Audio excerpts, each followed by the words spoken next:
Hello namaste, welcome to another episode of రామోయిజం.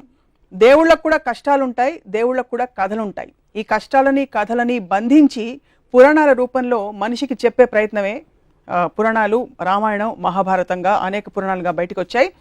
ఈ అంశంపై అంటే అనేక వివాదాస్పద ట్వీట్లు చేసి ప్రకటనలు చేసిన రామ్ గోపాల్ వర్మ గారు పురాణాల గురించి, వాటిలోని క్యారెక్టర్స్ గురించి ఏమంటారో ఇవాల్టి రామోయిజం.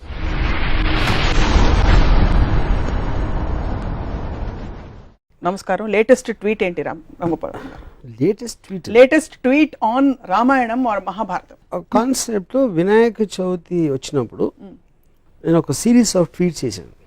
నేను ఐసిస్, అల్ ఖైదా లాంటి ఒక విపరీత టెర్రరిస్ట్ ఆర్గనైజేషన్లు చేసే గౌరవాల తర్వాత అంతకు మించిన గౌరవం నేను విన్నది, ఒక తండ్రి తన ఇంట్లోకి రానియట్లేదని ఒక కొడుకు తల నరికేశాడు అని నేను పెట్టిన ట్వీట్.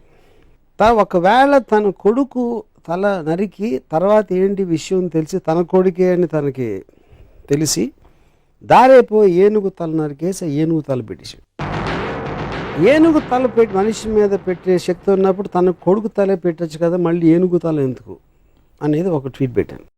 నాకు గణపతి కథ అలా చెప్పారు. ఫస్ట్ శివుడు అనే దేవుడికి తన కొడుకు తనే తెలియదా ఒకటి, అది పక్కన పెడదాం. ఒక చిన్న పిల్లడు లోపలికి రావద్దు అన్నాడు, కానీ అటాక్ కూడా చేయలేదు. నన్ను రావద్దు అంటావు రా అని తల నరికేస్తే నాకు తెలిసి తాలిబాన్ కూడా చేయలేదు, కానీ మన దేవుడు చేశారు. దాని తర్వాత ఏనుగుని చంపితే ఇప్పుడు WWF అంత గోల్ చేస్తారు, మేము సినిమాలో కుక్కను పెడితే సెన్సార్ వాళ్ళు కుక్కర్ని ఏమైనా చేశారా అని అడుగుతారు. ఏమి అన్నం పోయిన తెలియదు, ఏనుగుని చంపేసి దాని తలను పెట్టారు. ఆ తల ఎందుకు పెట్టలేదు అదో క్వశ్చన్.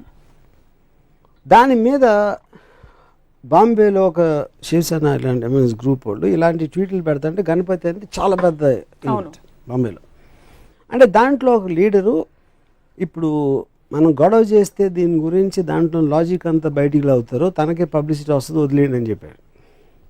సో నా పాయింట్ ఏంటంటే అది ఇప్పుడు మనం బ్లైండ్గా ఫాలో అవ్వటానికి ఒక దేవుడికి ఉన్న క్వాలిటీస్, ఆ దేవుడికి ఉన్న ఆ పర్టిక్యులర్ పురాణ పురుషుడికి ఉన్న క్వాలిటీస్ అనేది మనకు చాలా ఇంపార్టెంట్ స్టడీ చేయడం.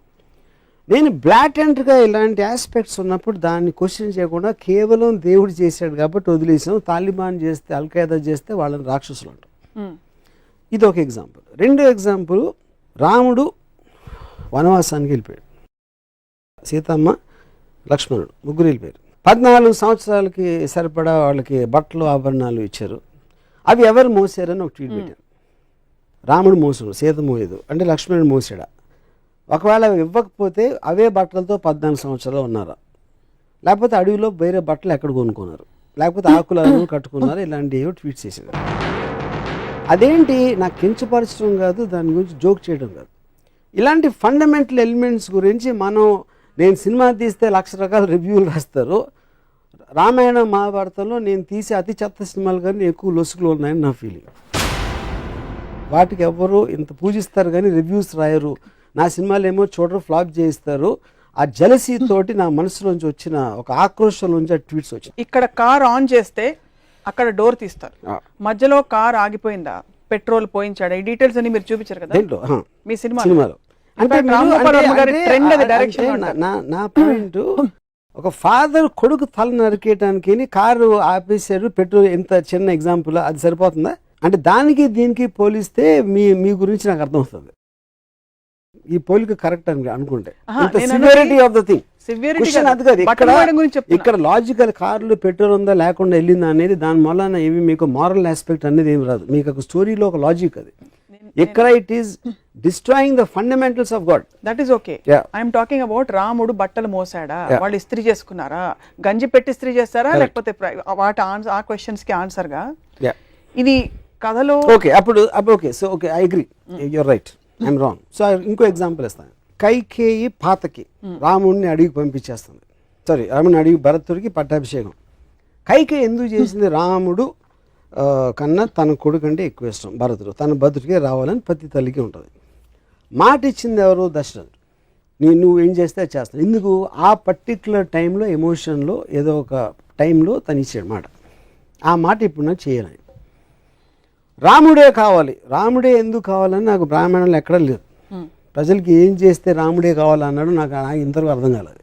ఓకే రాముడు మంచోడు, take it for granted, author Valmiki చెప్పాడు కాబట్టి నేను తీసుకుంటున్నాను. నెక్స్ట్ కట్ ఏంటి, ఒక రాజు, ఒక దశరథుడికి అయోధ్య రాజుగా ప్రజల పట్ల ఎక్కువ రెస్పాన్సిబిలిటీ ఉందా, పాతకైన కైకేయికి ఇచ్చిన మాట ఎక్కువ రెస్పాన్సిబిలిటీ ఉందా? అప్పుడు నాకు రంగనాయకం విశ్వరోక్షణలో ఒక ఎక్స్ట్రాడినరీ పాయింట్ ఏమనిపించిందంటే, కైకే నాకు ఇచ్చిన మాట మీరు నిలబెట్టుకోరు, మాట తప్పితే మోక్షం రాదు అనే భయంతో నా మాటకి విలువిస్తున్నారు. మోక్షం రాకపోతే స్వర్గప్రాప్తి రాదు, స్వర్గప్రాప్తి రాకపోతే రంభ ఉరుసులు దొరకరు. అది మెయిన్ పాయింట్ అక్కడ. ఒకవేళ తన పర్సనల్ హ్యాపీనెస్ మోక్షం రావాలి, స్వర్గం అలా నాది వచ్చేస్తే అయోధ్య ఏమైపోయినా నాకు పర్లేదంటే, అప్పుడు మనకు ఉన్న పొలిటికల్ లీడర్స్ స్విస్ బ్యాంక్లో నా డబ్బు ఉంటే చదువు దేశం ఏమైపోయినా పర్లేదంటే దానికి దీనికి ఏంటి అసలు difference? Absolute no difference. So ఇది మోర్ రిలవెంట్ పాయింట్. ఇందాక ఇచ్చిన బట్టల పాయింట్ పక్కన పెట్టి ఈ పాయింట్ పెడుతున్నాయి ఇప్పుడు.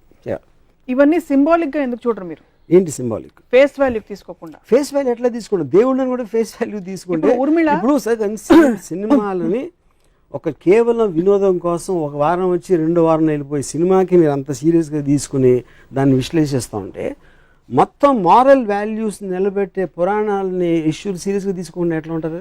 సో తత్ఫలితంగా పురాణాలు కేవలం తలా తోకలేని ఇంట్రెస్టింగ్ కథలు ఆప్షనే అదా, లేకపోతే పురాణాలు సమాజ విరుద్ధంగా జరిగే అనేక అంశాలని మనం జస్టిఫై చేస్తున్నాం కాబట్టి పురాణాల్లోనే ఎక్కువ క్రైమ్స్ జరుగుతాయి. మన మామూలు మీరు రేపు పొద్దున ఈనాడు లేకపోతే టీవీ ఇలాంటి టీవీల్లో చూసే కన్నా ఎక్కువ క్రైమ్స్ నాకు తెలిసి పురాణాలు జరుగుతాయి.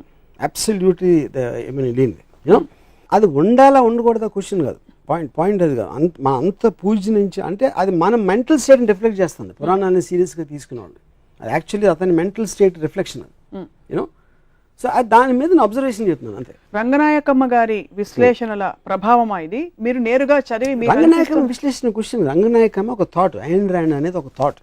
వాళ్ళు ఇచ్చినట్టు తీసుకోకుండా దాన్ని ప్రశ్నించి దాని గురించి ఆలోచించి చేసిన ఒక విశ్లేషణ, ఒక ఆబ్జెక్టివిస్టిక్ అండర్స్టాండింగ్. మొత్తం ప్రపంచంలో ఎవరిదైనా వెళ్ళేది మీరు ఇచ్చింది తీసుకోకుండా దాని వెనకాల ఉంది, ముందే ఉంది, దాని రీజన్స్ ఏంటి అనేది తెలుసుకుని చేయడం అనేది ప్రోగ్రెస్కి అవసరం.